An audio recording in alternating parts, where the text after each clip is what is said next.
24 in January before the Goma battle? There was constant attack. I told you that for the past 20 days, the past 7 years, since 2018, we have more than 20 attacks. What was the attack in 2024? What kind of attack do you want me to give you, madam?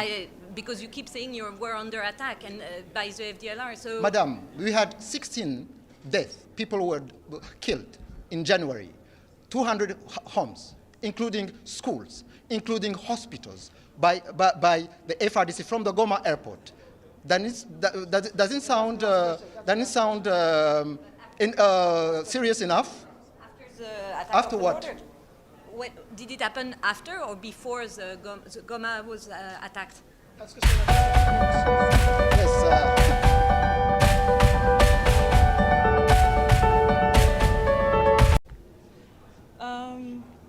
Good afternoon, ladies and gentlemen, and thank you for joining us.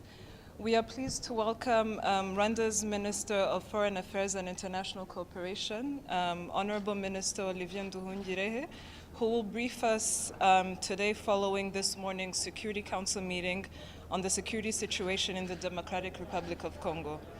Without further ado, I invite the Honorable Minister to deliver a brief statement, after which we will open the floor for questions. Honorable Minister, you have the floor. Thank you. Good afternoon. Today, Rwanda reiterated our long-standing position before the Security Council regarding the situation in Eastern DRC and the role of MONUSCO. We remain deeply concerned, in particular, by sustained presence of the Kinshasa-backed FDLR genocidal militia. MONUSCO, whose mission was in large part to get rid of armed groups in Eastern DRC, including the FDLR genocidal militia, has failed to deliver on its mandate. But it is not too late to change course. MONUSCO can still play a positive role by supporting the ongoing African-led peace efforts. The merged Rwanda-Nairobi process, mandated by the joint EAC-SADC summit and endorsed by the African Union, offers a credible, inclusive, and regionally owned path forward.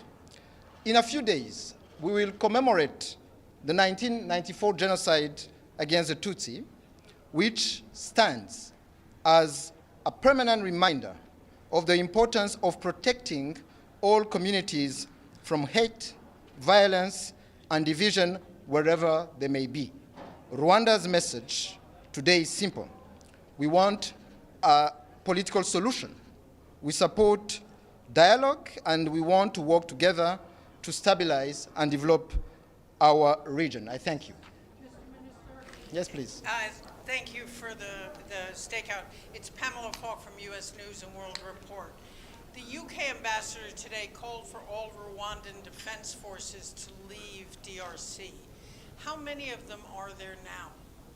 Thank you. There is a regional process, EAC-SADC, which a way forward on how to deal with security issues and also political issues in Eastern DRC. So it's up to the region, to the Africa-led process to give us the way forward. It's not up to the United Kingdom to tell us what should be done. As for Rwanda, we have said on several occasions that we are under threat from the FDLR, under militias and forces in Eastern DRC. So we have deployed defensive measures along our border to defend ourselves against these threats. And this should not be confused with the M23, which is a Congolese movement defending a Congolese community. It's the M23 that took territories in Eastern DRC, including Goma and Bukavu. It's not Rwanda, because in Rwanda we don't take territory in Eastern DRC. We have defensive measures which are targeted, dynamic, and proportionate to the threat. Thank you. Mr. Foreign Minister, if I can follow up, Gabriel Elizondo from Al Jazeera English. Just to follow up on my colleague's question, how many troops do you have in the DRC? As you know, the DRC representative in the council claims that you have half of your entire military is in the DRC. Is that true? If not, how many troops? Of course it's not true.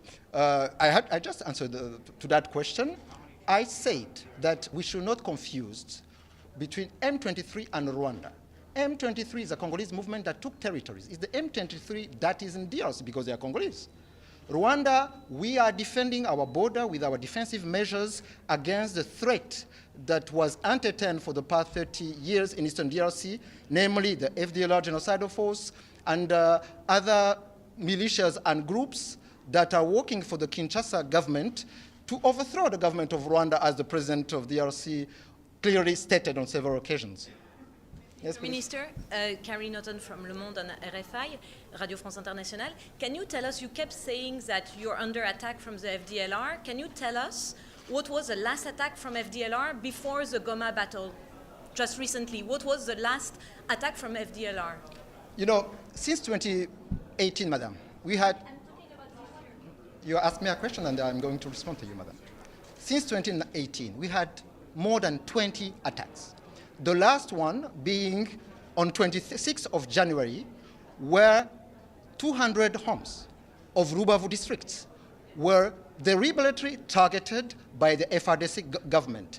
We had, in 2022, shelling on our territory in March, in May, and in June, with a clear objective to sabotage the holding of the Commonwealth Summit in Rwanda. And in 2019, we had, in October, 15 victims from the attack of a splinter group of the FDLR called Rud Urunana. And in 2018, we had also several attacks from June to December on our territory in southwest of the country, killing 9 people, including a young girl of 13 named Onela and a young boy of 17. So we have a threat and also attack on our territory. And in the council, I also said that just I think two weeks ago, we had the general, Brigadier General Ezekiel Gakwerere, who was handed over, an FDLR general, and who was involved in the genocide against the Tutsi, and then who was in FRDC uniform. Let me rephrase. Any attack in 2024 in January before the Goma battle? There was constant attack. I told you that for the past 20 days, the past 7 years, since 2018, we have more than 20 attacks. What was the attack in 2024? What kind of attack do you want me to give you, madam? Because you keep saying you were under attack and by the FDLR, so... Madam, we had 16 deaths. People were killed in January. 200 homes, including schools, including hospitals, by the FRDC from the Goma airport. That doesn't sound